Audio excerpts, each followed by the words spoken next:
Di sini saya akan membahas tentang usul fikih.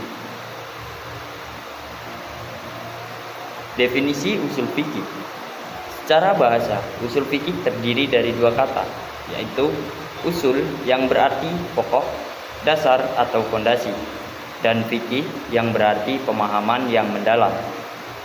Secara istilah, usul fikih adalah ilmu tentang kaidah-kaidah dan pembahasan-pembahasan yang dijadikan sarana untuk memperoleh hukum-hukum syar'i yang berkaitan dengan amaliyah dari dalil-dalilnya yang terperinci. Imam Al-Mudi mendefinisikan usul fikih sebagai ilmu yang membahas tentang dalil-dalil fikih secara global. Cara penunjukan dalil terhadap hukum dan keadaan orang yang menggunakannya. Dengan kata lain, usul fikih adalah metodologi hukum Islam, sebuah ilmu yang mengajarkan cara berpikir dan berargumen secara benar dalam menetapkan hukum syariat.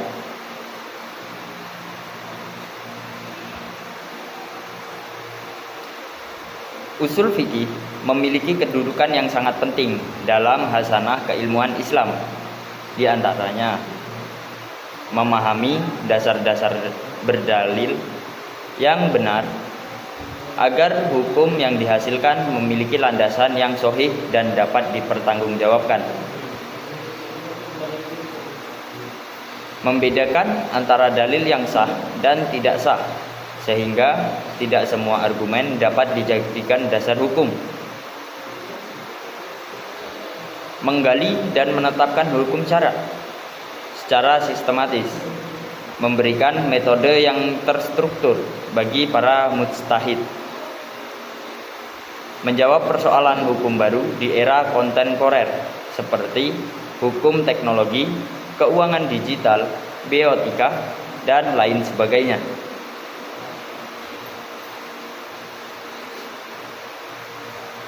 Istilah-istilah dasar usul fikih. Yang pertama, ijtihad.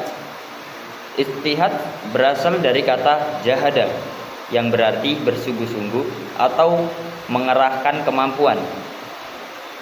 Secara istilah, ijtihad adalah perlibatan seluruh kemampuan seorang mujtahid untuk memperoleh hukum syar'i menurut penalaran mendalam terhadap dalil-dalil yang ada.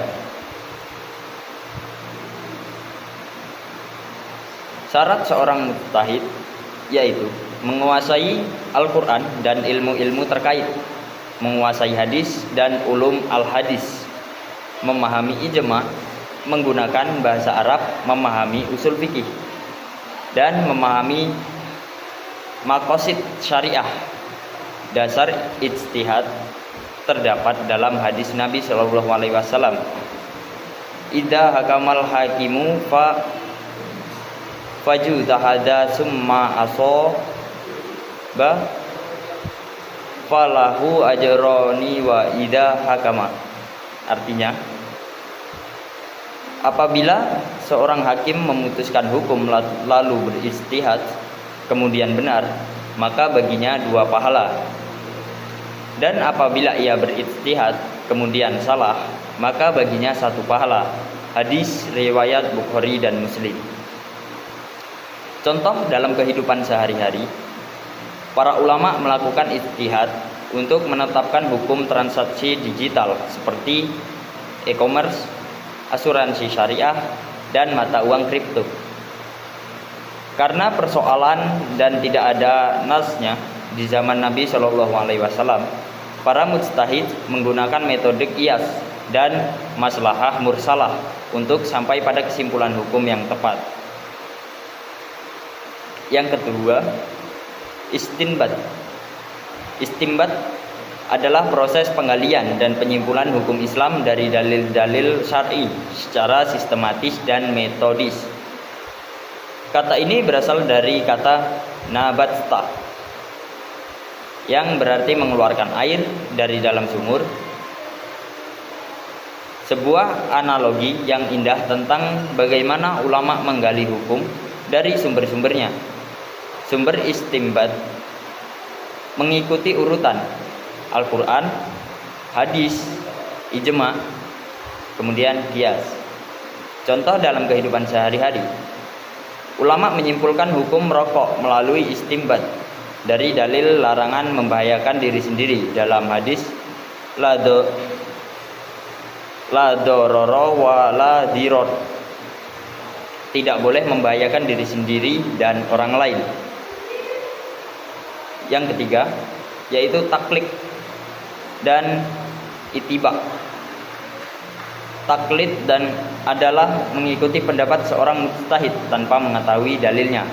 Adapun ittiba adalah mengikuti pendapat mujtahid disertai pemahaman terhadap dalil dan alasannya. Ittiba mengikuti derajat yang lebih tinggi daripada taklid karena disertai dengan pemahaman dan ilmu. Allah Subhanahu wa taala berfirman tentang pentingnya memiliki ilmu dan tidak sekedar ikut-ikutan.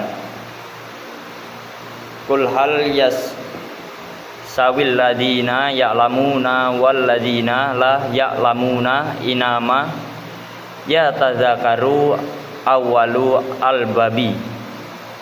Artinya, katakanlah, adakah sama orang-orang yang mengetahui dengan orang-orang yang tidak mengetahui?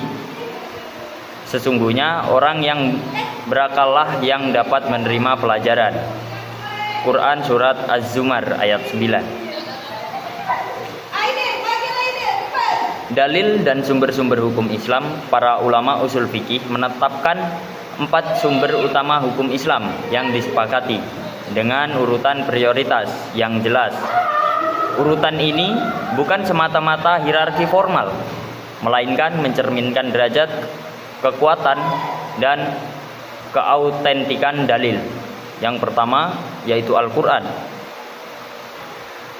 Al-Quran adalah firman Allah Subhanahu wa taala yang diturunkan kepada Nabi Muhammad SAW melalui perantara malaikat Jibril dan dalam bahasa Arab yang menilai ibadah bagi yang membacanya. Al-Quran merupakan sumber hukum yang paling utama dan tidak dapat dihapus oleh dalil selainnya. Allah Subhanahu wa taala berfirman, "Inna hadal Qur'an yaddi lillati hiya aqwamu wa yubassarul mu'minina alladzina ya'lamuna nas-solihati anna lahum ajron kabiro." Artinya, sesungguhnya Al-Quran ini memberikan petunjuk kepada jalan yang lebih lurus dan memberi kabar gembira kepada orang-orang mukmin yang mengerjakan amal soleh bahwa bagi mereka adalah pahala yang besar. Quran surat Al-Isra ayat 9. Amal soleh bahwa bagi mereka adalah pahala yang besar. Quran surat Al-Isra ayat 9. Contohnya, larangan riba tercantum jelas dalam Quran surat Al-Baqarah 275. Maka seluruh transaksi yang mengandung bunga dilarang tanpa perlu dalil tambahan karena Al-Quran sudah jelas dan tegas dalam hal ini. Yang kedua, hadis atau as-sunnah. As-sunnah adalah segala sesuatu yang bersumber dari Nabi Muhammad SAW berupa perkataan qauliyah, perbuatan fi'liyah, dan ketetapan takririyah. Sunnah merupakan sumber hukum kedua setelah Al-Quran dan berfungsi sebagai penjelas, penguat, dan pelengkap hukum-hukum yang ada dalam Al-Quran. Wa ma taqumur rasulu wa khudhuhu wa ma nahakum anhu fantahu. Artinya, apa yang diberikan Rasul kepadamu maka terimalah, dan apa yang dilarangnya bagimu maka tinggalkanlah. Quran surat Al-Hasyr ayat 7. Contoh dalam kehidupan sehari-hari, tata cara sholat tidak dirinci dalam Al-Quran, namun dijelaskan secara detail melalui hadis Nabi Muhammad SAW. Maka sholat kita sehari-hari langsung berlandaskan sunnah Nabi SAW. Yang ketiga yaitu ijma. Ijma adalah kesepakatan seluruh mujtahid, ulama, umat Islam pada suatu masa tertentu terhadap hukum suatu masalah syar'i. Ijma merupakan sumber hukum yang sangat kuat karena mustahil seluruh ulama bersepakat di atas kesalahan. Dasar kehujjahan ijma terdapat dalam firman Allah, "Wa man yusyakiki rasula min ba'di ma tabayyana lahu hul huda wa yattabi khaira sabili mu'minina nu wallihima tawalla wa nuslihi jahannama wa sya'at masyiro." Yang artinya, dan barang siapa yang menentang Rasul sesudah jelas kebenaran baginya dan mengikuti jalan yang bukan jalan orang-orang mukmin, kami biarkan ia leluasa terhadap kesesatannya yang telah dikuasainya itu, dan kami masukkan ia ke dalam jahanam, dan jahanam itu seburuk-buruknya tempat kembali. Quran Surat An-Nisa ayat 115. Contohnya, para ulama seluruh dunia bersepakat bahwa sholat 5 waktu adalah fardu ain. Kesepakatan ini ijma menjadikan hukum tersebut tidak terbantahkan dan tidak boleh diingkari. Yang keempat, yaitu qiyas. Qiyas adalah menyamakan kasus baru yang tidak ada nasnya dengan kasus lama yang sudah ada nasnya, karena keduanya memiliki kesamaan. Qiyas merupakan bentuk penalaran analogis yang terstruktur dalam hukum Islam. Contohnya, narkoba tidak disebutkan secara eksplisit di dalam Al-Quran maupun hadis. Namun ulama mengharamkannya melalui qiyas dengan khamr, minuman keras, karena keduanya memiliki illah yang sama, yaitu memabukkan dan merusak akal. Allah Subhanahu wa taala berfirman tentang haramnya khamr, "Ya ayyuhalladzina amanu innamal khamru wal maisiru wal ansabu wal azlamu rijzu min amalis syaitani fajtanibuhu la'allakum tuflihun."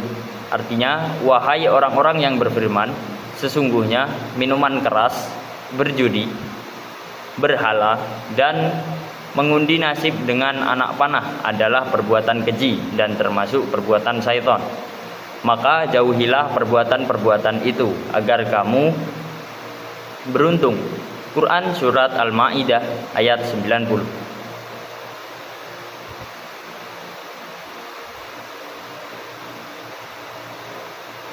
Kaidah linguistik dan interpretasi nas. Kaidah linguistik adalah seperangkat aturan kebahasaan Arab yang digunakan untuk memahami dan menafsirkan teks Al-Quran dan hadis secara tepat. Kaidah-kaidah ini sangat penting karena kekeliruan dalam memahami bahasa dapat menyebabkan kesalahan fatal dalam penetapan hukum. Yang pertama, al-am dan al-khas. Al-am adalah lafaz yang mencakup semua yang sesuai dengannya tanpa batasan, sedangkan al-khas adalah lafaz yang membatasi cakupan umum tersebut melalui proses taksis. Contoh, perintah sholat dalam Al-Quran bersifat umum, am, berlaku untuk semua muslim. Namun ada taksis bahwa perempuan yang sedang haid dikecualikan dari kewajiban sholat. Ini adalah al-khas yang membatasi al-am. Yang kedua, al-amr dan al-nahyu. Al-amr adalah redaksi perintah dalam teks syariat yang pada dasarnya menunjukkan kewajiban, kecuali ada indikasi lain yang mengubah maknanya. Sebaliknya, an-nahyu adalah redaksi larangan yang pada dasarnya menunjukkan keharaman.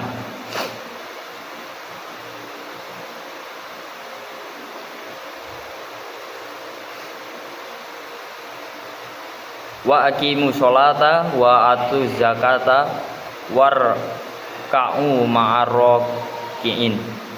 Artinya, dan dirikanlah sholat, tunaikanlah zakat, dan rukuklah beserta orang-orang yang rukuk. Quran Surat Al-Baqarah ayat 43.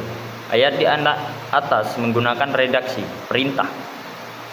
Aqimus sholah, dirikanlah sholat, dan atuz zakah, tunaikanlah zakat. Ini menunjukkan kewajiban wajib bagi setiap muslim untuk mendirikan sholat dan menunaikan zakat. Yang ketiga, mutlak dan muqayyad. Mutlak adalah lafaz yang tidak disertai pembatas atau syarat tertentu sehingga berlaku secara bebas dan umum. Muqayyad adalah lafaz yang disertai syarat atau sifat yang membatasi maknanya sehingga lebih spesifik. Contoh dalam kafarat sumpah Quran Surat Al-Maidah ayat 89 disebutkan memerdekakan seorang budak ini mutlak tanpa syarat tambahan. Namun dalam kafarat zihar Quran Surat Al-Mujadilah disebutkan budak yang beriman ini muqayyad, ada syarat beriman yang membatasi maknanya. Sekian video dari saya. Terima kasih. Wassalamualaikum warahmatullahi wabarakatuh. Semoga bermanfaat.